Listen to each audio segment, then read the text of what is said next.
antibiotics, anticonvulsants, benzodiazepines, and hypoglycemic medications.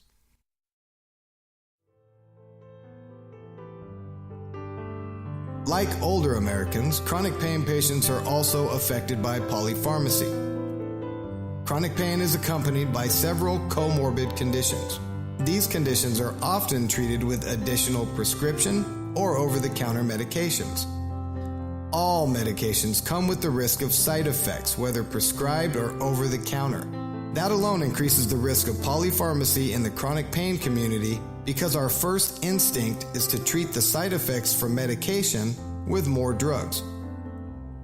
For pain, opioids are often useful, at least superficially, but they also have dangerous side effects and carry a risk of addiction. In our culture of polypharmacy, countless pain patients have been placed on long-term opioid therapy when non-opioid options would have been more beneficial. They are then placed on additional medications, or they buy them over the counter to treat the side effects of opioids and long-term opioid use.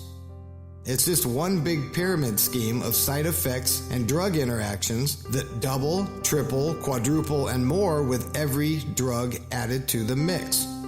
Long-term opioid use carries with it an entire host of side effects, including gastrointestinal issues, sleep-related breathing problems, cardiovascular issues, heightened sensitivity to pain, increased risk of fractures from falls, hormone problems, depression, and even acute hepatitis. Chronic pain alone is very hard on one's system. High blood pressure is a common comorbid condition that affects many, if not most, chronic pain patients. According to the American Heart Association website, on February 10, 2019, the common medications used to treat high blood pressure are diuretics, beta blockers, ACE inhibitors, angiotensin II receptor blockers, calcium channel blockers, alpha blockers, alpha-2 receptor agonists, combined alpha and beta blockers, central agonists, peripheral adrenergic inhibitors, and vasodilators. Also, according to the American Heart Association, just a few of the side effects of these medications include potassium loss, gout, increased blood sugar, insomnia, cold hands and feet, tiredness, depression, slow heartbeat, symptoms of asthma, skin rash, loss of taste, chronic, dry, hacking cough, kidney damage, dizziness, heart palpitations, swollen ankles, constipation, headaches, fast heart rate, a drop in blood pressure when one stands up, severe dryness of the mouth, stuffy nose, diarrhea, heartburn, weakness, fainting, swelling around the eyes, aches and pains in the joints, fluid retention, and excessive hair growth, just to name a few. Many of these medications cause impotence, and several of the drugs are dangerous to pregnant women. There are several additional comorbid side effects to long-term opioid use, above and beyond the comorbid side effects caused by living in chronic pain alone. For example, Northwestern University has shown that living in chronic pain shrinks the thinking parts of one's brain every year they are in pain. Quote, loss in brain density is related to pain duration, indicating that 1.3 cubic centimeters of gray matter, the part of the brain that processes information and memory, are lost for every year of chronic pain, said lead researcher A. Vania Apkarian, associate professor of physiology at Northwestern University Feinberg School of Medicine and a researcher at the Northwestern University Institute of Neuroscience. I'm sticking to the comorbid side effects of chronic pain and long-term opioid use in this episode. Stay tuned because in the future I will discuss countless alternatives to prescribed or over-the-counter medications. I will say that dietary changes can make a huge difference, and it's never too late to improve what one puts in their body for fuel. Guest interviews will interview dietitians, medical professionals, and alternative healers who will also discuss alternatives to medications, including food choices. We need to fight back against polypharmacy in the chronic pain community and in this country in general. And listeners can expect more on polypharmacy down the road from this podcast.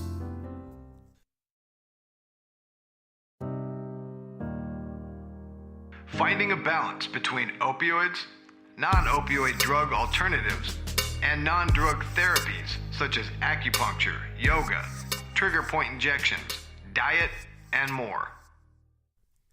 There are countless chronic pain patients who do not require opioids to successfully treat their chronic pain.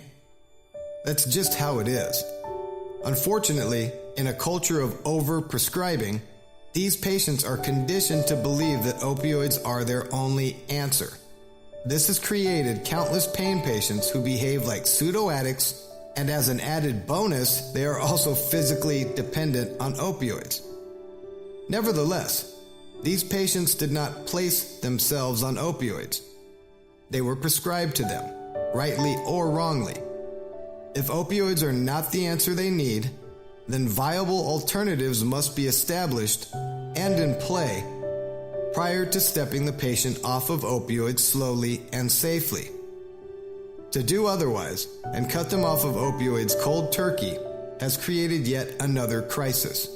Suddenly there are pain patients, people who have never abused a drug or medication in their life, who are turned away from emergency departments when they are in crisis, forced to suffer withdrawals, treated like criminals, viewed as addicts, and made to go to rehab because of what modern medicine did to them. These people were just trying to make the best of the cards they were dealt, be a productive member of their family and society, and now they are sitting in rehab with junkies who made the choice to abuse drugs, destroy their life, and disrupt every life around them. It's really hard to stomach this type of treatment. There are countless anecdotal stories of both veteran and civilian pain patients who are committing suicide because their pain medications have been tapered away to nothing or taken away surprisingly with no alternatives in place, though they have never abused their pain medications once. To me, it really feels like the doctors who did this to the patient get a free pass. And the pain patient is treated like a criminal and a junkie. They are treated like they're the ones doing something wrong. Man, for anyone who has lived or lives in chronic pain, they know how mental trauma compounds the impact of chronic pain. To feel like a druggie is not a good thing for most of us. Nobody likes feeling that way. And someone who had the misfortune of getting injured or becoming sick definitely does not deserve to feel that way just because they are trying to escape unending torture.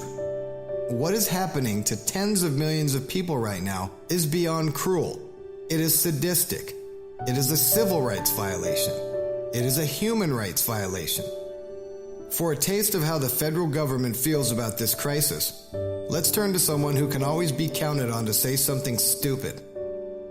President Trump's former Attorney General, Jeff Sessions, was asked about the wave of chronic pain patient suicides by Fox News on December 10th, 2017.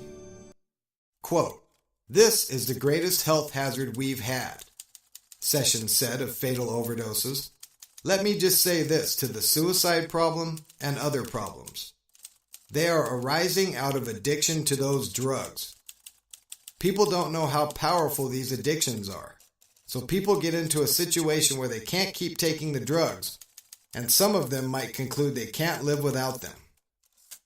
Classy and right on point as always. So these horrific suicides wouldn't have happened if the patients weren't such junkies, apparently. That's the premise I get from that. How about the fear of unmanaged chronic pain, Mr. Sessions? In February of 2013, the General Assembly of the United Nations Human Rights Division declared that untreated pain is tantamount to torture or cruel, inhuman, or degrading treatment or punishment. That is why people are committing suicide, Mr. Sessions. Untreated pain is tantamount to torture. They are not committing suicide because they can't get their hands on more of the evil drugs. Ah man, until you have been there, until you have lived that hell for years, For decades in my case, there is no room to judge whatsoever. You know, pain changes a person, but crap like this from society changes them more. Someone who was once a patient and desperate for help is now submissive with their physicians and does whatever they say because they are terrified of upsetting them. I personally allowed CU Medical in Denver to butcher my spine during 8 failed neurostimulator placements, with a 9th spinal surgery scheduled for that very reason. I didn't speak up. I was afraid to speak up, so I didn't. Thankfully, my primary care doctor came to my rescue. In addition, pain patients are drug tested constantly, treated like an untrustworthy criminal with lengthy pain contracts, and most are subjected to random pill counts like they are a toddler that cannot be trusted with their Pez dispenser. We live in constant fear that our pain doctor will shut their doors or retire. Filling a prescription is always a tumultuous situation due to fears that the pharmacist may overrule one's doctor and refuse to fill the prescription for pain medication. Despite all of that, many patients are still at risk of being tapered off of pain meds with no alternatives in play. Or worse, their doctor retires or the clinic closes down suddenly and they face cold turkey withdrawals. It's constant stress to be in chronic pain.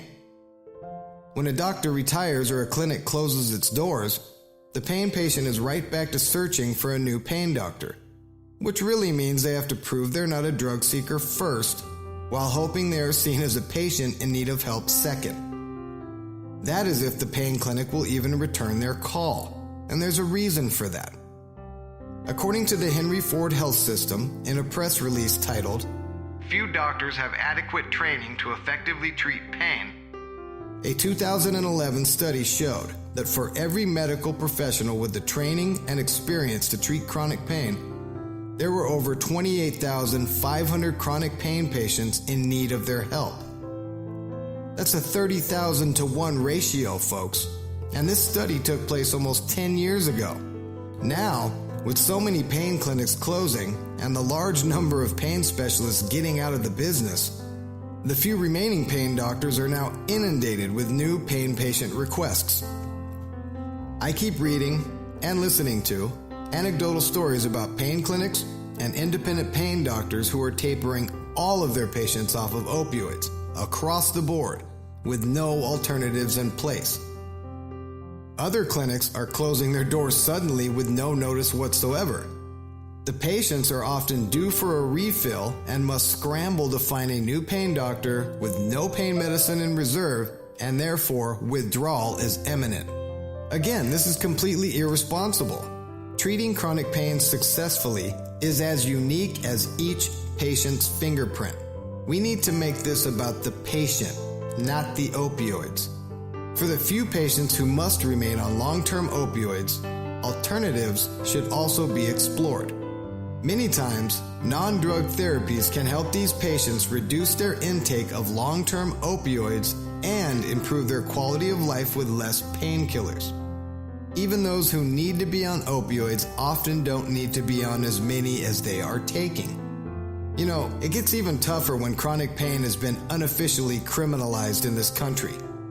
Medical students are dissuaded from entering the practice of pain medicine because of the personal, financial, and legal risks involved with the field. And many of the top pain doctors in this country are retiring or getting out of pain management altogether. Happened to me 3 years ago. My pain doctor retired and went into research instead, but he saw the writing on the wall. So, we have vilified chronic pain, ripped away the only option provided to countless bona fide pain patients, and terrorized the medical community so severely that chronic pain management is a specialty to be avoided at all costs. That's what we have created fighting the opioid crisis. Yet, the opioid overdoses continue to rise at a rate of 45% per year. And this is all due to heroin and the illicit fentanyl flooding into our country. Talk about creating a major crisis in the name of fighting the opioid epidemic. It's absolutely ridiculous.